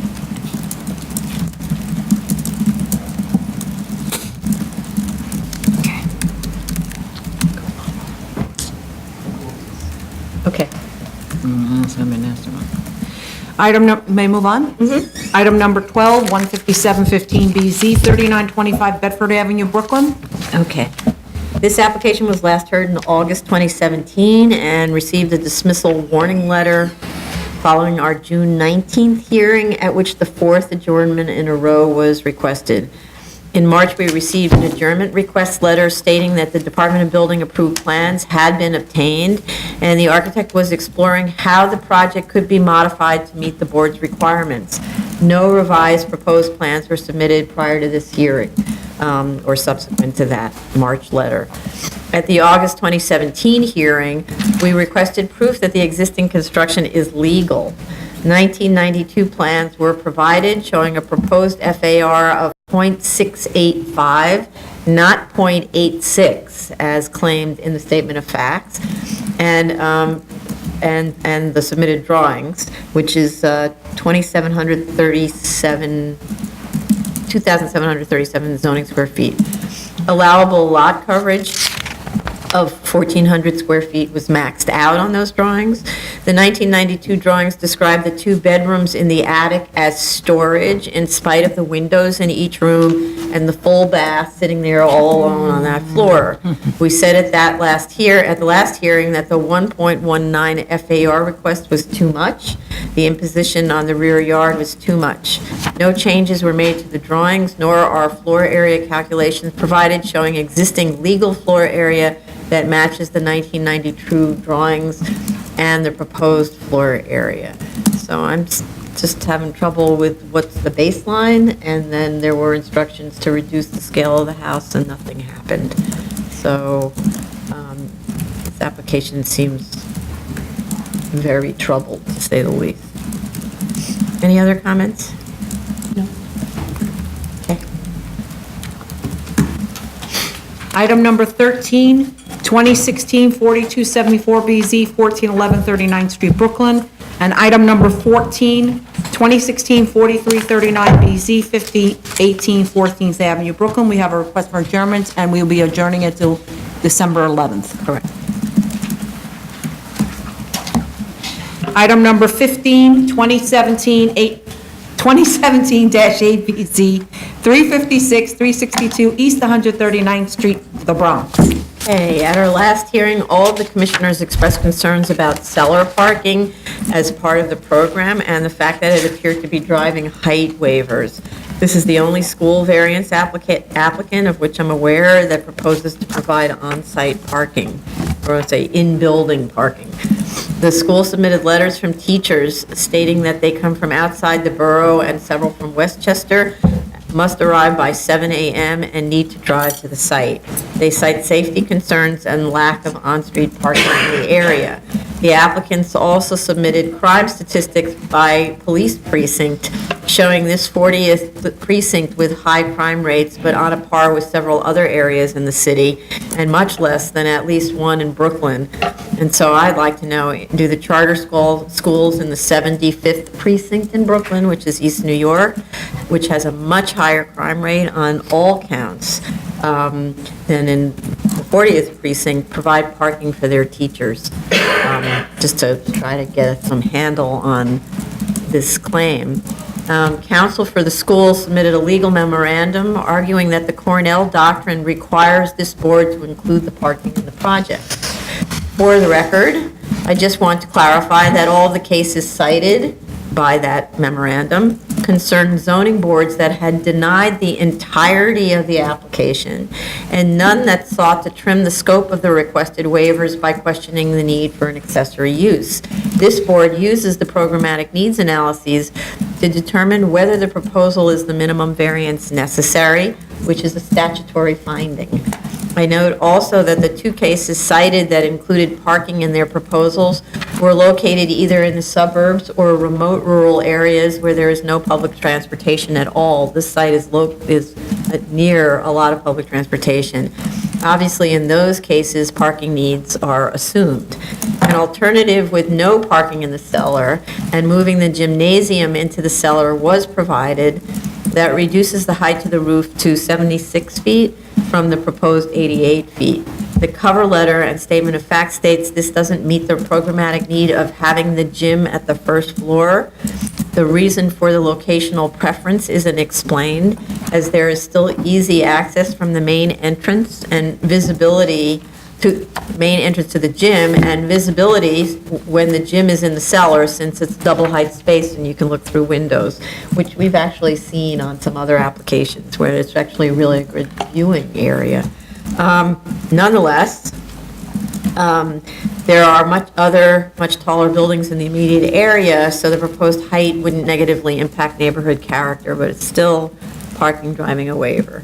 Apparently, anyway. Another lesser variance option pulls the upper floors back from the street to reduce setback waivers, but retains the parking in the cellar. That option reduces the number of classrooms at those levels, and so obviously that would reduce program significantly. Elevations showing proposed materials were provided, and I'm sad to report here also that EFS is shown on the sidewalls.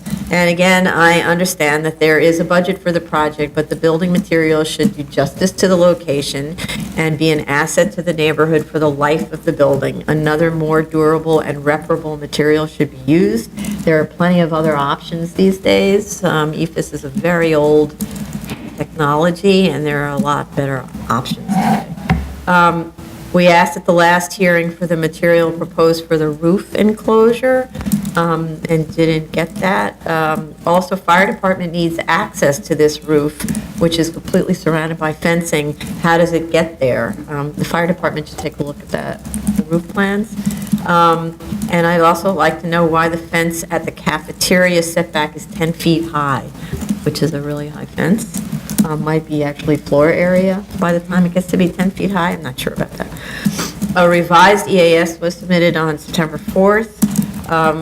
We have a September 28th DEP air quality and noise sign-off, but I don't see built into the project any noise mitigation for play roofs, which, If you were reaching, originally there was a play area and it was removed, and then DEP signed off on that. Oh. And then we sent it back for air quality, and it came back with air quality and noise sign-offs. Oh. But the play area was back in. Yeah. So we reached out to DEP to make sure that what they reviewed is Right. correct.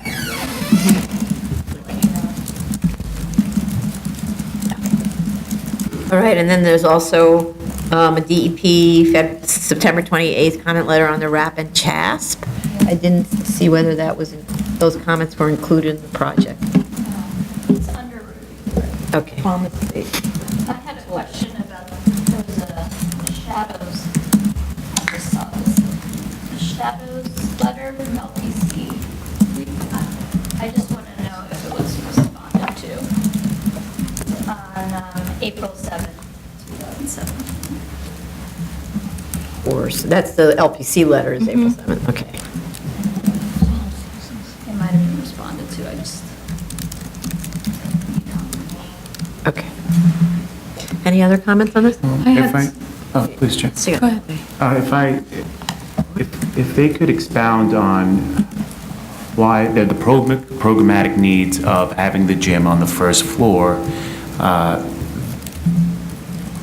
I can be convinced of the parking waiver, the parking in the cellar, but I need more substance as to why it should be on the first floor, and primarily I can be convinced because it's not out of line with the character of the community. Right. But I think they need to give us a bit more on that so we don't feel that this is driven by parking.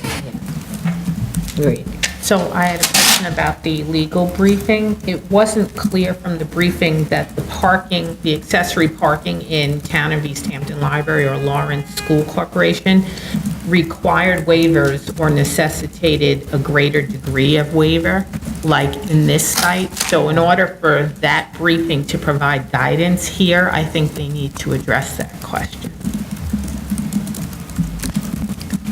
That the accessory uses drove an additional waiver, yeah. Good point.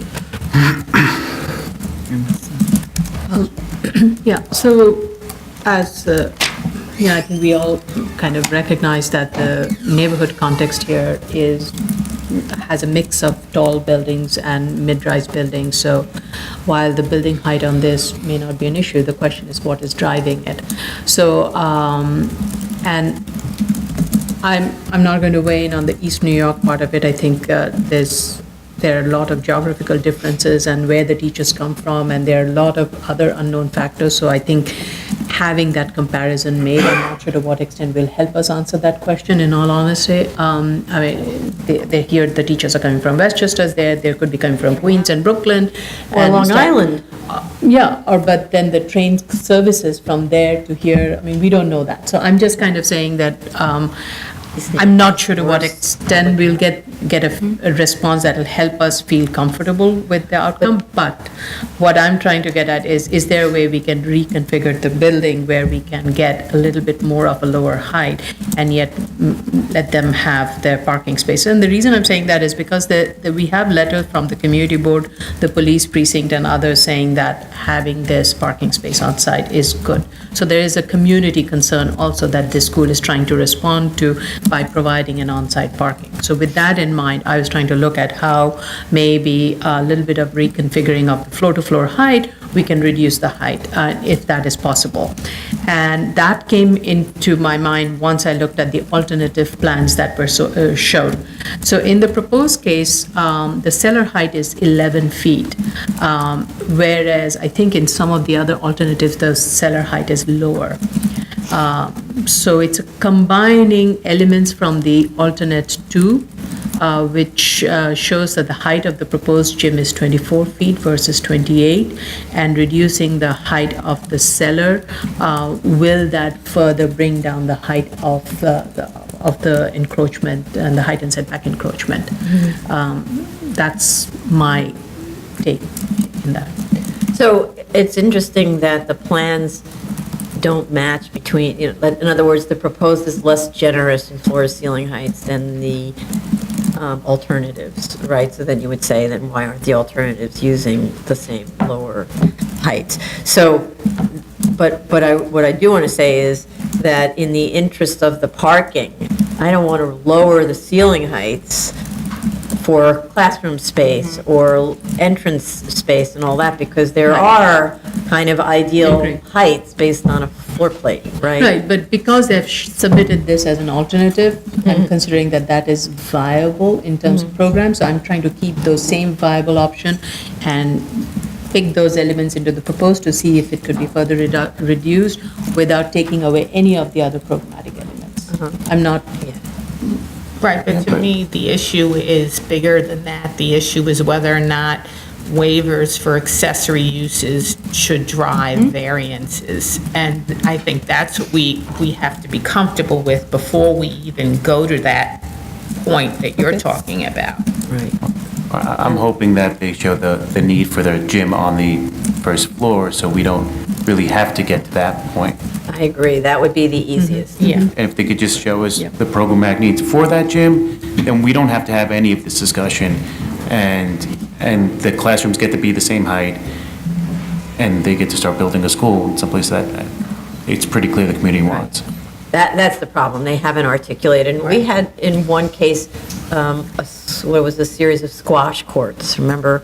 On the Upper East Side, where they explained very clearly how you needed to be able to have these sort of viewing corridors to be able to watch competition.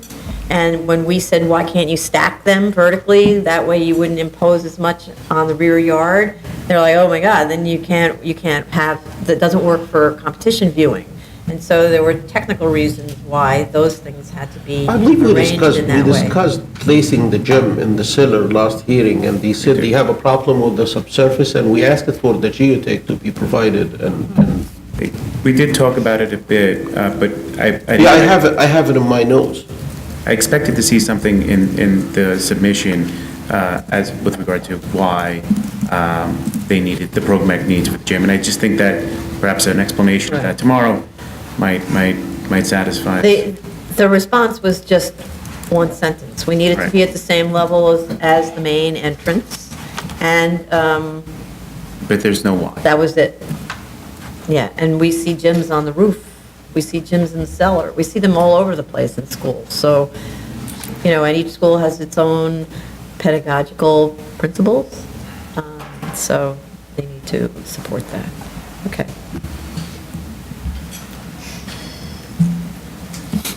Item number, move on, sorry. Item number 16, 2017-56 BZ, 1321 Richmond Road, Staten Island. So I think this is administratively adjourned again? Yeah, because they didn't provide the cost estimate? Right, and at our last and only hearing was in February, so this is You the didn't send last it. time. if we don't have the financials, we don't know what we're looking at. So I was actually reviewing this, not realizing it was administratively adjourned. I think that happened to Sal, also, Commissioner Shabeta also. And so I'm reading along, and then I'm like, okay, ready to find the financials. Where are they? And so then it's impossible to really keep going with this, right? So we do need to say that this is the last adjournment, and therefore we need to send a certified letter, return receipt requested to applicant and owner, that there will be no further adjournments permitted, which includes administrative adjournment for an incomplete record. And so when, when there's a due date, you need to submit everything by the due date, otherwise it automatically is adjourned. And it was sort of surprising because there had been nothing submitted since June on this, and I thought the reason it was adjourned the last time was it was just missing this one thing that was going to follow, and then surprised to find nothing since June submitted. And unless there was a mistake, unless it was submitted and we didn't receive it, I don't know what. So that's the only thing I can say. No. Okay. There's still outstanding EAS copies for you as well. Okay, outstanding EAS, okay.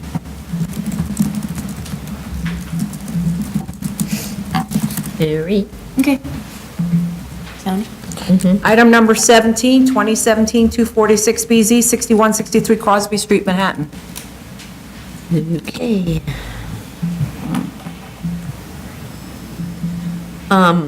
First off, though some others may disagree with me, I just wanted to say that this is very good and responsive submission, with the applicant having paid generally, though I know there were some missing points, very careful attention to the board's requests, with some exceptions, but nonetheless. Whether the submission persuades is another question, but at least we have good material to work with. It's always good to have good material. And I am also aware that the ask is a very small change of use in only one portion of the first floor. Nevertheless, we need to have an A finding to start with. At the last hearing, the board expressed skepticism about whether an A finding could be established. The uniqueness study I thought was very good and includes images of spaces that show columns running down the center of the space supporting the structure above, so the space is otherwise open, right? It relies on the idea that the columns are in place already, that the building was built that way, unlike at the site. I think that could be a way to convince me, but I need more, so I'm not there yet. Another example in the study is of the classic mom and pop tenement with the center corridor and shops on either side of that. We can't, however, and so those can't be combined, and so I think this site is being compared to the mom and pop in the tenement building, but we can't say that those are obsolete buildings burdened by the central corridor, can we? Because there are thousands of those buildings in the city. Well, we could say they're obsolete, but we couldn't say they were unique. Right, okay. And the other is, you might argue that typology is not typical of the study area. Maybe there's only one tenement building in the area, but then I don't think that it's even really relevant to discuss, because it's not, the typology in the area is these Soho cast iron loft buildings, right? So and that's what this one is, sort of modeled on that idea. That's the way they're arguing it. It's like a Soho cast iron, even though it's two probably commercial buildings that were combined. They were never tenements, so they were commercial buildings that were combined. So the cover letter reiterates that the 20 to 24-inch load-bearing masonry wall separating the two buildings into two narrow spaces is unusual construction, hence making the building obsolete. The architect's letter argues that the walls cannot be removed since they're load-bearing. We had asked for a structural engineer's report on this and didn't receive one. The cover letter states that the cost to remove the wall would be, quote, significant and unjustifiable, but we don't know what that actually means since no cost estimates or engineering information was provided on that. The 2016-17 demolition drawings show that the elevator and stair locations are new. So the argument that the central demising walls are the hardship that forces the functions around them isn't really accurate. If the elevator and stair were at one of the lot lines instead, it would be possible to use the entire floor and increase the masonry openings at the center to improve the relationship between the two spaces. The drawings that they provided that show that the stair elevator location in the center is the only way that works assumes no steel beam and column system is capable of increasing the openings or even removing the masonry entirely. So the engineering report doesn't address that. It's a similar comment to the earlier. I still have a problem with the fact that the owner went ahead and did the work. A variance for a commercial property works on the assumption that no work would be done absent a variance. At the last hearing, the owner told us that his plan B in the event of a denial by the board was to, quote, "take the loss." Business decisions that accept taking a loss in the calculations assume the loss will be made up somewhere else. So what's the hardship? The cover letter states that the building had to be, quote, "brought up to code." Were there violations to cure? The building is pre-1938 and as it had a certificate of occupancy for joint live-work quarters for artists, it must have complied with the 1968 code for use conversion. I don't find any violations of note on BIS or at HPD. There's like a boiler violation and an elevator violation. And similarly, as is stated in the cover letter, if the two spaces are more marketable separately, then how is the central wall posing a hardship or making the building obsolete? The applicant is saying they prefer to keep it separate. So then, what's the issue? The uniqueness study identified 23 buildings in the study area that voluntarily subdivided their spaces to similar dimensions. So it must not be so bad to have long, narrow spaces in terms of renting to smaller kinds of commercial operations. And my last comment is that having decided to convert the upper floors to use group 6 offices, and having done so already, where they were joint live work, all of them upstairs, the joint live work at the first floor adjacent to the use group 6 retail becomes an anomaly, so arguably more difficult to market. That's the joint live work. So another conforming use might have to be pursued. And so I asked, did the conversion to offices then create a hardship? Because you might have had better luck renting to joint live work if the whole building was joint live work than if there's just one ground floor joint live work space left.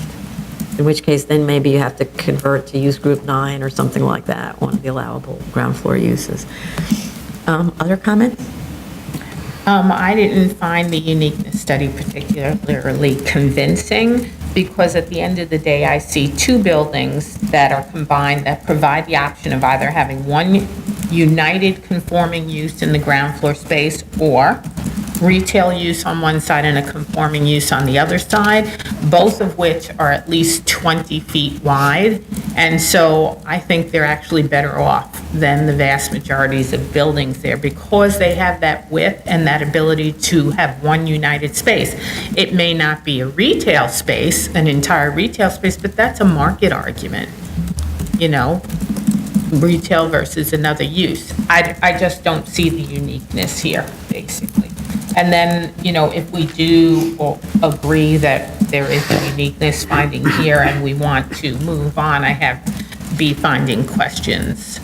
And that basically has to do with a correction that I had the applicant due to the financials to the way in which they calculated the site value, which was they were kind of double counting because they were doing it as a building sale, but also incorporating the additional FAR into the sales price or the site value, and then adding construction costs to build out the additional FAR as well as the building. So it was like a double count. So I said, if you're using the building sale should account for everything that is there, and then use the construction cost to add value to the site to make a total development cost. So they made the correction, and one thing they did add in was the additional floor area that's left over after the building's been constructed, and that's fine. But still in all, it resulted in like excess of $6 million reduction to the development costs, and they try and recoup that in order to have their as of right not work, and the way in which they do it, I'm objecting to. they gave us an original set of construction costs that had to do with the alteration to the building and the addition of the extra floor. And what they're doing is they're basically submit a revised financial that raises those construction costs to 14 million by saying on the first hand, we had an independent cost estimator increase the cost to account for additional items that we didn't initially think of. And that's an additional $2.6 million, bringing the original estimate up to 12.3 million. And then they go on to say, and our property owner's construction cost actuary person who actually, like their sits there and underwriter. counts it. Their underwriter says that, oh, okay, that's in the ballpark of what we thought it actually came out to. And then they say on top of it, but there were additional site construction costs that we want to add in that are particular to this site. And that raises the construction cost by another like $1.6 million. And basically, they've got a new total, $14.2 million, that is based on the actual construction costs of that site. And we don't use actual costs in appraisals. We use comparables and we use the norm, basically. So, and not only that, when I made my comments, nowhere in the comments did I say, please raise the construction costs to add on for site value costs that were deducted. And we never accept that. So that's my biggest issue. I think that they need to go back to the original construction cost estimate that they gave us. This should have been looked over and reviewed before it was originally submitted, that you want to take another bite at the apple, so to speak, another turn at it. That's not my issue, basically. Okay, thanks. Yes? Okay, coordination. So the architect was here last time. We discussed the construction cost estimate. We discussed the construction procedure, actually. And the architect testified that when it comes to the removal of the lowest floor slab, he said 20 to 30%. Again, I did listen to the hearing.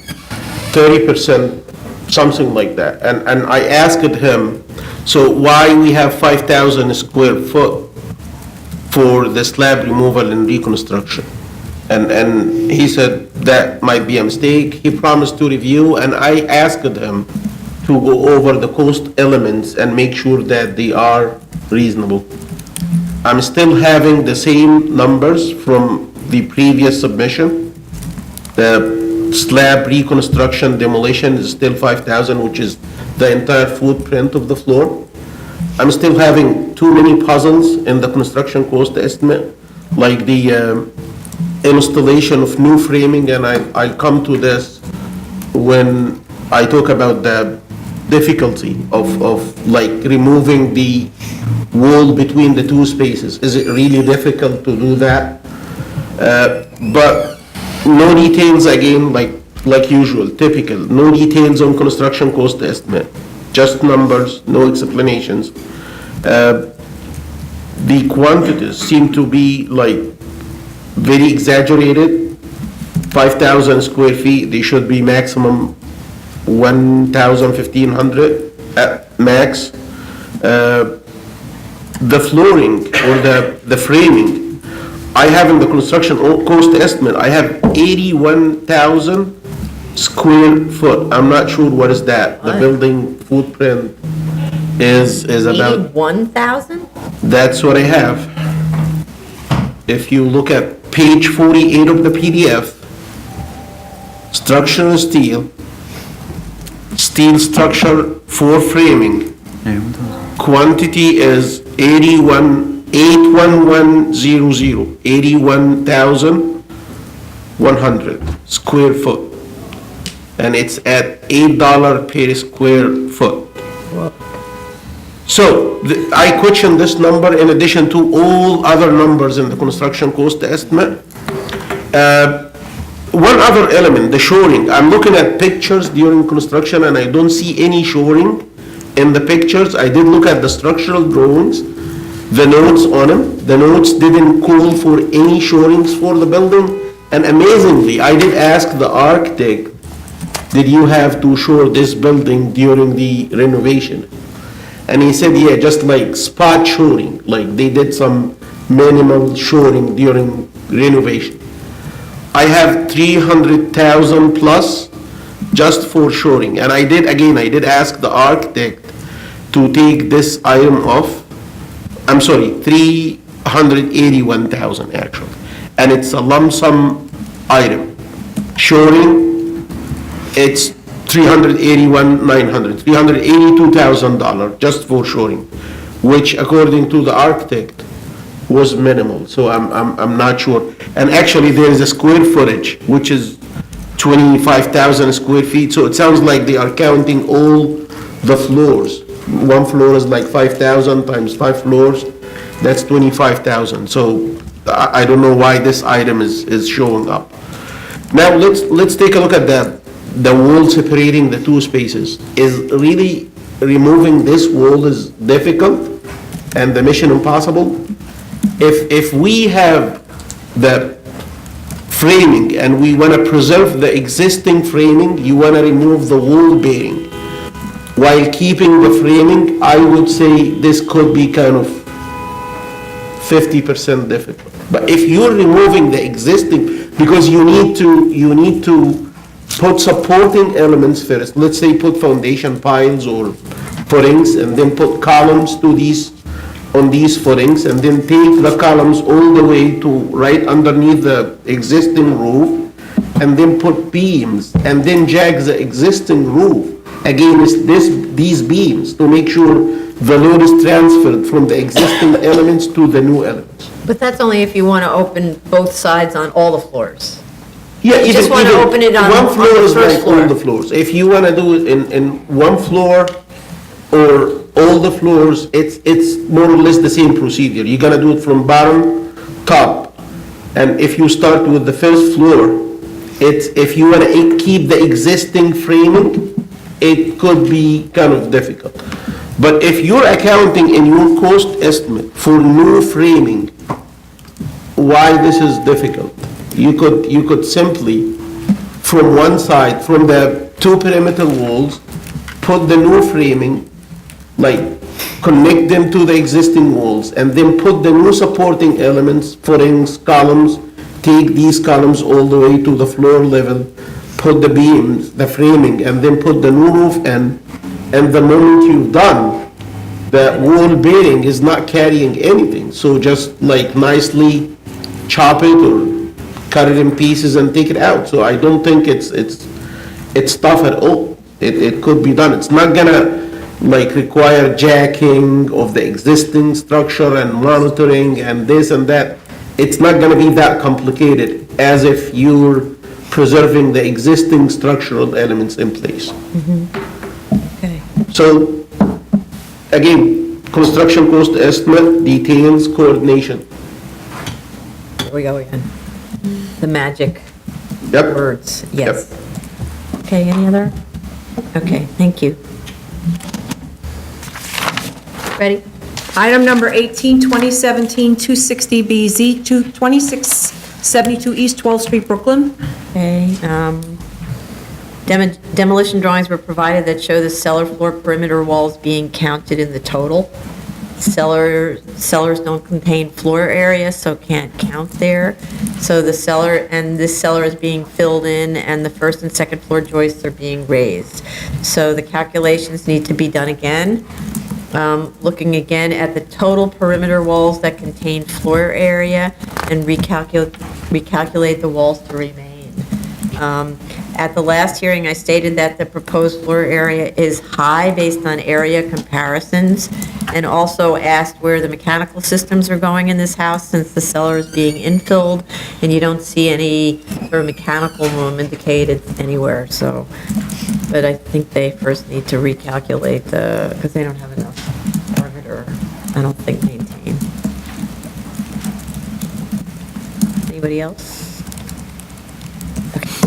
Item number 19, I'm sorry. Item number 19, 2017-267BZ, 12918 Newport Avenue, Queens. Okay. The open questions on this were financials, the revised as of right for one family, which they did with approximately 11 bedrooms. There must be a market somewhere for 11 bedrooms.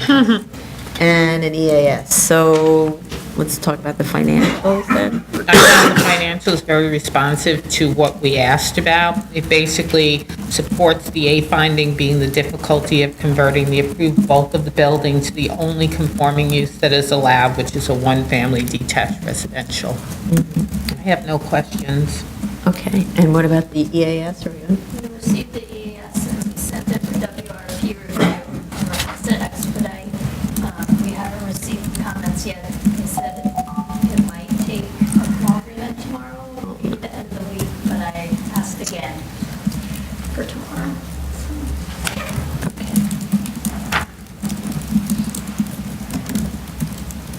Okay.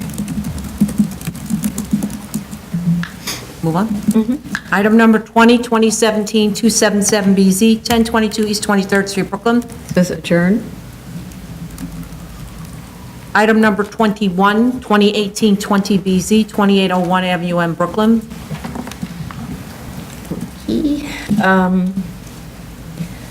The main problem that I was having with this project is the aesthetics, about the attic addition. It's basically this box thrown on top of the building, and there are so many different ways to handle a project like this to make that a desirable addition.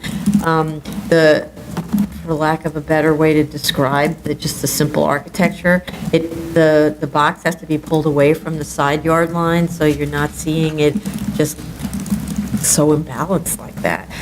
Plus, the axonometric from 28th Street that they provided shows a penetration of the 15-foot required front yard by the roof extension. That's not a permitted obstruction in a yard. Plus, I don't think the location of the sky exposure plane is correct on the drawings, and so the attic is penetrating it. Just to clarify, the sky exposure plane begins at the 15-foot front yard line and rises 25 feet above the front yard line level. They need to demonstrate that it's clearing that. And as I commented on the last, I didn't understand, so this whole thing about this attic enlargement, I don't even know what it gets you.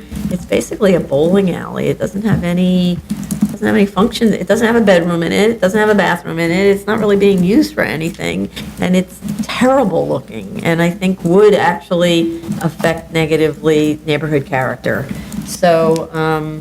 So the architect has to come to this hearing. It didn't come to the last one. Anybody else?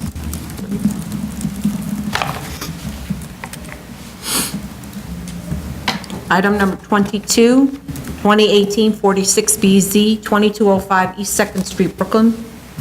Okay, changes were requested as, made to the drawings as requested. And, yeah. Okay on this one? Yeah.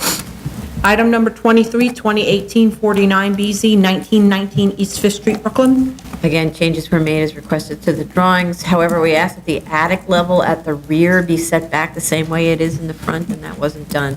The front leans back, and the attic and the rear goes straight up, and we asked that they do the same, since the floor plan is the same on both front and back.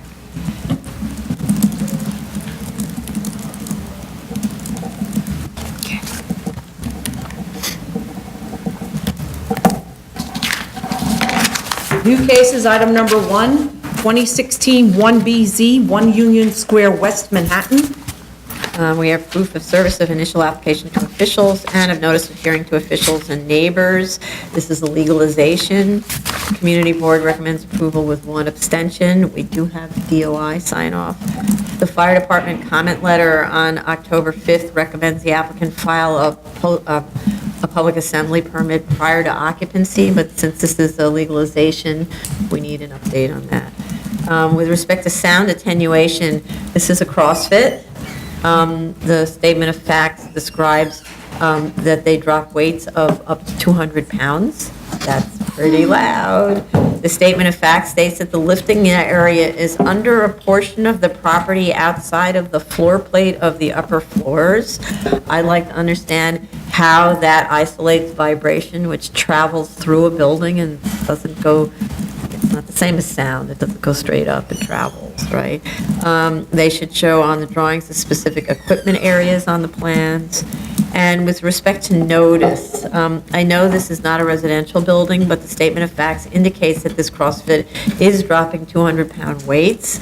So imagine trying to operate a business if this creates disturbing vibrations or noises all day long. You would just go nuts. So I think we should notify the tenants of the next hearing and invite written comment. I'm just imagining sitting in Do you your want a office regular typing notice, or all you day. want them to post the notice? No, so it should be posted in the, however it works, in the lobby of the building, that there's a hearing on, and people are both invited to attend the hearing and invited to submit comments to the board in writing. They also showed their soundproofing details, and though it's true that they added a bunch of layers to the floor, we know too well how you have to add in a lot of layers to support a 200-pound drop. It wasn't clear if it was over the head or by the, I'm not sure what kind of dropping they're doing, if they can be more specific. So, While So that's the 200 thing. pounds is 200 pounds. 200 pounds is 200 pounds, but it's different if you're dropping it From your from hip. your knees Right. versus The throwing from the classic 19th Street throw. I'm not, 17th Street. they would have to be very large for the 200 pounds throwing over the head thing. So I'm guessing it's a short drop. Really? You weren't at the hearing where we watched them throw 200 pounds from above their heads. I was not. From the last case that we had on it, one of the experts was saying how 150 is generally as high as he's ever seen it. Oh, okay, well, nonetheless, 150 shook everybody out of their Right, boots. no, absolutely. Okay. Item number 2, 2016-4238BZ, 388 Broadway, Manhattan. This is being postponed. We have a notification issue. Yeah. Item number 3, 2017-286BZ, 2206 31st Street, Queens. We have proof of service of initial application to officials and of notice of hearing to officials and neighbors. Community Board recommends approval with one abstention. We have DOI sign off. And the Fire Department letter of no objection of October 5th requests the applicant file for a PA permit prior to occupancy. And as far as I can tell, it's new construction, so. We should inquire about that. There's an entry on the internet about maybe it's open. There are reviews about the CEO. Oh, okay, Oh, we should clarify in any event. okay.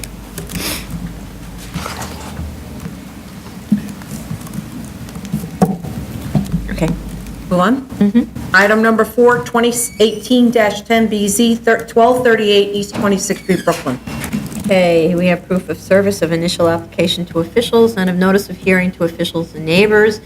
Community Board recommends conditional approval on a maximum of 1.05 FAR with 31 in favor, 2 abstentions. The statement of fact states there are legal noncompliances associated with plans filed in 1997. Sort of a tall comment, because I didn't understand how DOB could legalize zoning noncompliances, including a rear yard extension that penetrates the required rear yard setback by 8 feet.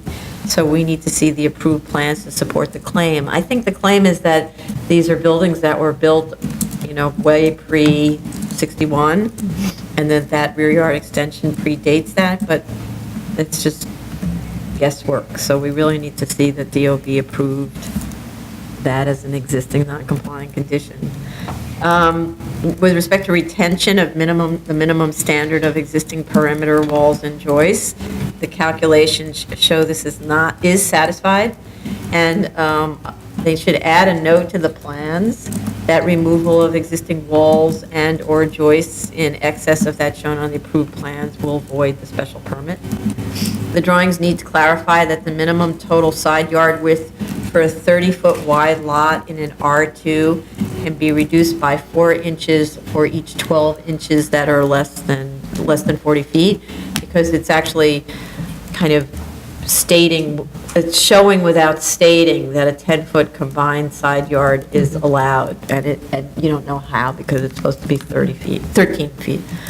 The 1.18 FAR ask is too much, so that they should bring it down to 1 FAR, which is our standard. The house is very tall, 38 feet, compared to every other house on the social block, and especially aggressive at the rear. I'd like to know how they justify a 3-story imposition into the required rear yard at 20 feet based on rear yard and building height conditions at adjacent properties.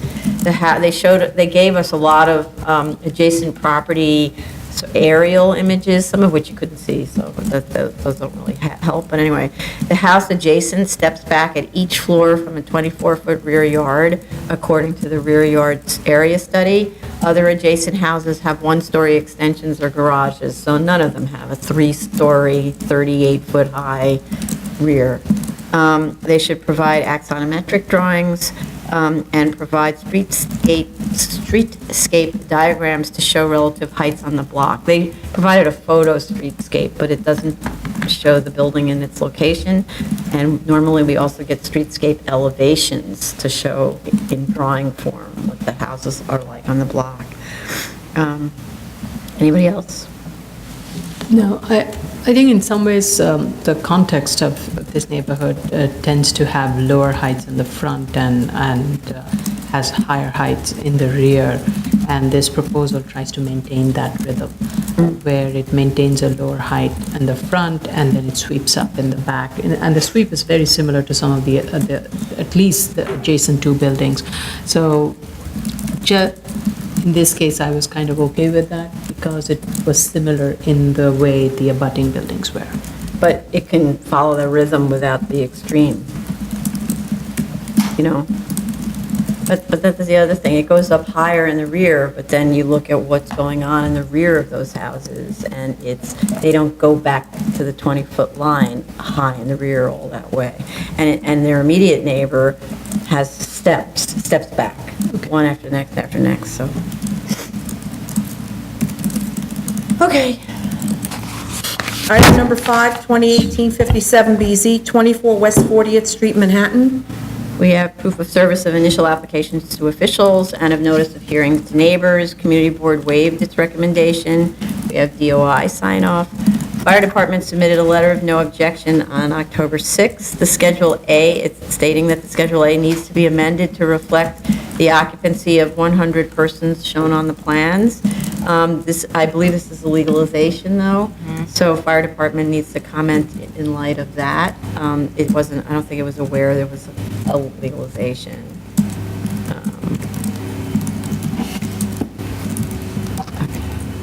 I just had one comment.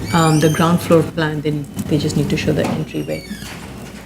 Oh, I would do that. The entry, could you repeat that, madam? On ground floor. Ground floor need to show the entryway To the PCE. to the PCE.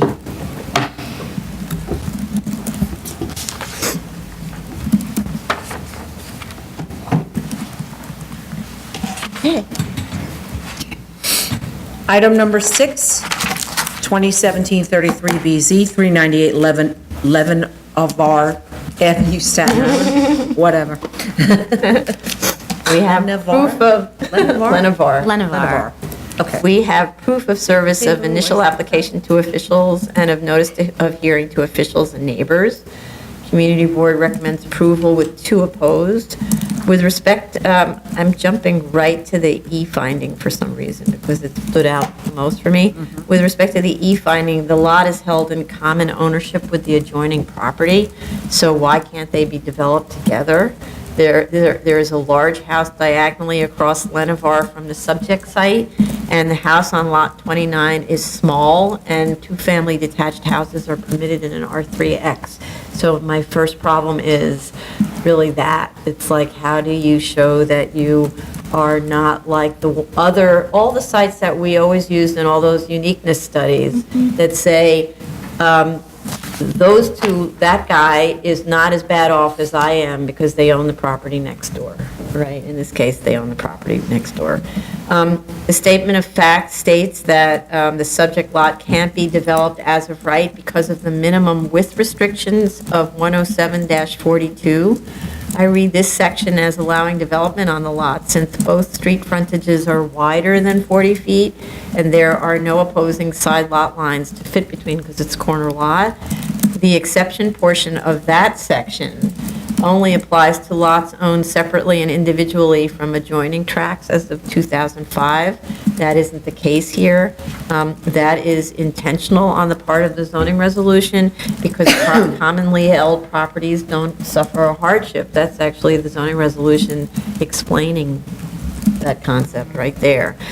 With respect to the proposed 7-foot setback from Gould, do any houses along that frontage have shallow front yards like that? So I didn't see any. They all look like they're holding to something close to that 20-foot line. So I'm not sure you could make a neighborhood character finding for that setback. And I think the whole thing would be different if this was an independently owned lot since 1961. But this reminds me of another case we had where, the property owner bought it in the 70s, probably with the intention of enlarging their own property, their own house, or putting a swimming pool on it, never did it, and now says, oh yay, it's shaped like a triangle, let's try to get a variance. So they never combined it into one zoning lot because nobody does that. Oh, Like, yeah, why? Right? Nobody unless you're a developer does that. But it's not one that the city took, No, so they bought it from, one of the chains of title has it post-dating city acquisition, right? Oh, so It they was- acquired the adjoining property Yes. after the. In fact, this was at a time when the city would sell odd lots to the neighbors. You could get them much cheaper if you were the neighbor. In fact, I think they reached out to the neighbors and said, this is for sale. Right. So, others? Nobody know? Anybody else? Okay. This concludes the public review session for October 10th, 2018. 12 o'clock. Do we think really that? 6 o'clock. Yeah. Tomorrow, 5:30. It really depends on how many speakers we get on the Brooklyn case. Well, there's like 6.